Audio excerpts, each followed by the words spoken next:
understand from all of you what's happening in the sector, what we can do better, what we can do differently. But certainly, I'm delighted to be here today, at least to understand that there is an organization that's been here around for almost 54 years now, and is truly looking at the interests of the pharmaceutical producers of India, is working to facilitate investments in India, and this report that we have released today for healthcare financing and for state-of-the-art treatment, I hope will be good for us as policymakers to see how we can move forward faster, particularly in the rollout of the Ayushman Bharat program, where we are hoping that 50 crore citizens of India will benefit from free healthcare. In fact, it's some strange coincidence, a subject which is really not something that I'm very much directly involved with. But last evening I was at a program at the National Health Institute, also talking about healthcare. And I saw my program, I was told about 15 minutes ago to wind up an earlier meeting and rush here. And I said, my God, 2 programs with the pharma, with the medical sector in 2 days is a little more than my heart can possibly take. But what you're doing is really phenomenal work. I think pharma is one industry that makes India proud. The kind of growth that you have shown in the last many years, the quality of products, the fact that your products are recognized worldwide, the fact that even in our export basket, pharmaceutical plays a very important role. I think even last year you grew by more than 10% in double digit. And the potential that I can see, I've been engaging with different countries over the last couple of months. And with every one of them, we've pitched for greater farmer access and access for our products made by all of you. And every time we are assessing any country, we see the huge potential that your industry has. So I would think the $55 billion production that that's the level of production that the industry is doing right now. I think we should look at least doubling that in the next 4 or 5 years and keep some really ambitious targets ahead of us. Obviously, with huge amount of increase in production in India, the surplus will have to be exported. And I think once more and more economies of scale come in, once innovation becomes the buzzword of your industry, once more patents are taken up by your industry, once we see larger degree of ANDAs, they are called in America, the American registration with their FDA. Once we see greater degree, I think last year I'm told was over 300 ANDAs issued in 2017, issued to all of you here. Can we look at 1,000 over the next per year going forward, maybe by the end of 2 years from now or 3 years from now? Let's aim big. Please tell us where we as government can play a role, where we can facilitate your work. Because ultimately this government believes that unless we have a healthy India, we are not going to be able to make a wealthy India. And as the Prime Minister said, wealth creators are the people who are going to take this country forward. They provide jobs. They give the momentum to the wheels of the economy.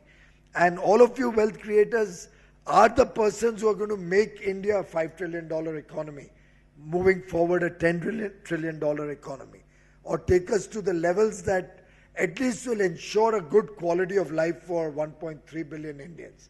And I think in that quality of life, the important role that healthcare plays cannot but be recognized and respected.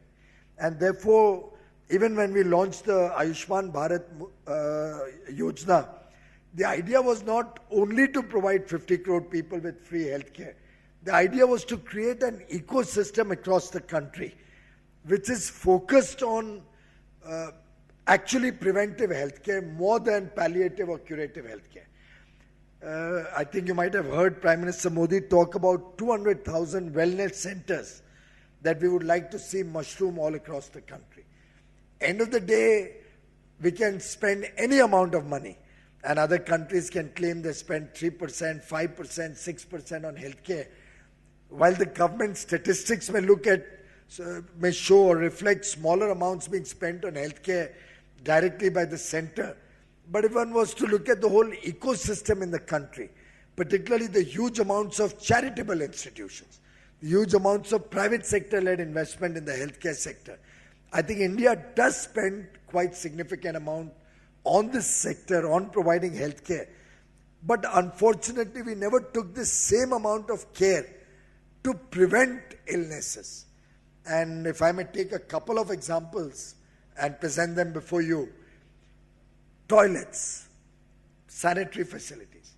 I mean, it's a matter of deep shame for all of us in this room, including me collectively, that until 2014, only 34% of our sisters and mothers had access to toilet facilities. Only 34%. So 2 out of 3 women in the country could not use a toilet between sunrise and sunset. And I think there can be nothing more affecting the dignity of a woman in any part of the world than the lack of proper sanitation, lack of proper toilet facilities.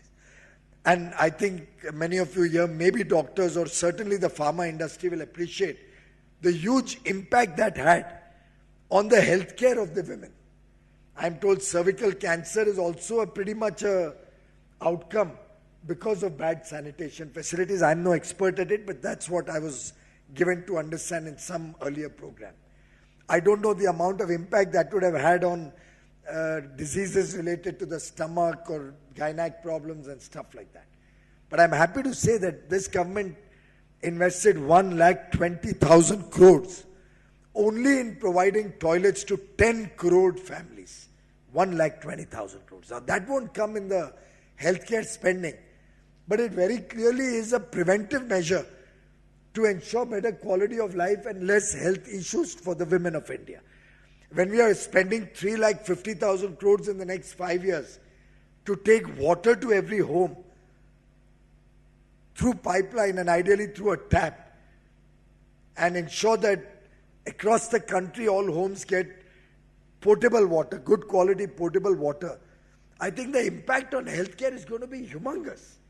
Many people tell me that probably half or near about half of the diseases of India are waterborne diseases. If we can get quality water reaching the poorest of the poor in every village, that's the kind of investment in infrastructure of preventive nature that I think will solve healthcare issues from the root, will have a root cause impact on the entire needs of better healthcare for the people of India. And that, to my mind, is the focus area of this government. Of course, we need to upgrade the facilities and hospitals all across the country.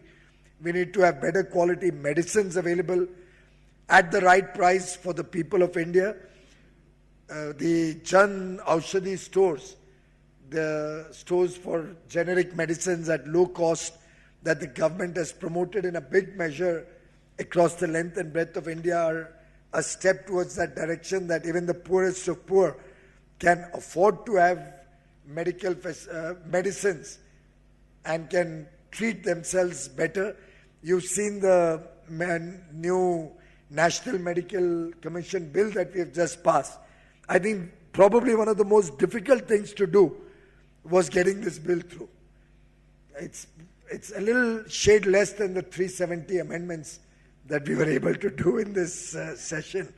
Of course, 370 took the nation 72 years to get rid of.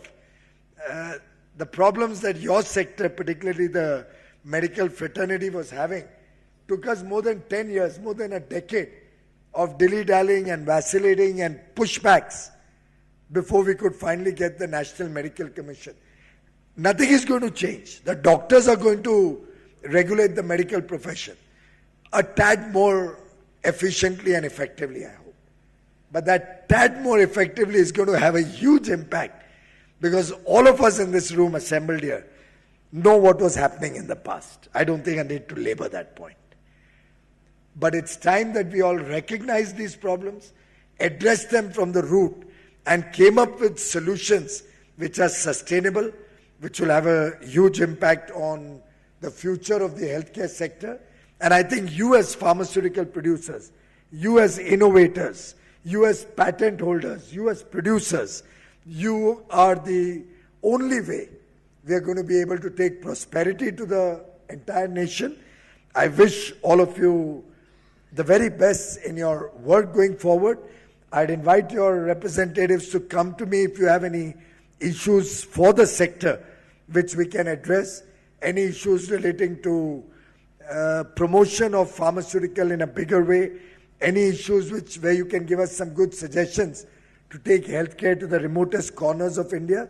I'd urge all of you to apply your mind. We have some of the best brains working in the pharma sector.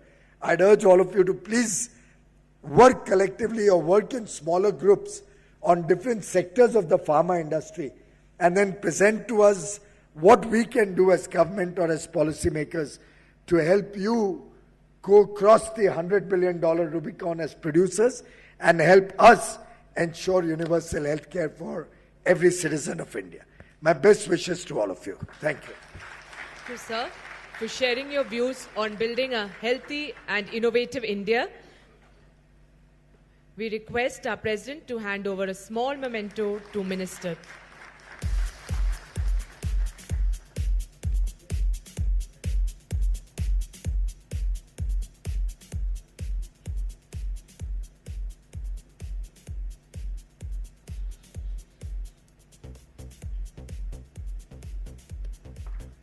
We have come to the last segment of our day's proceedings. We have in our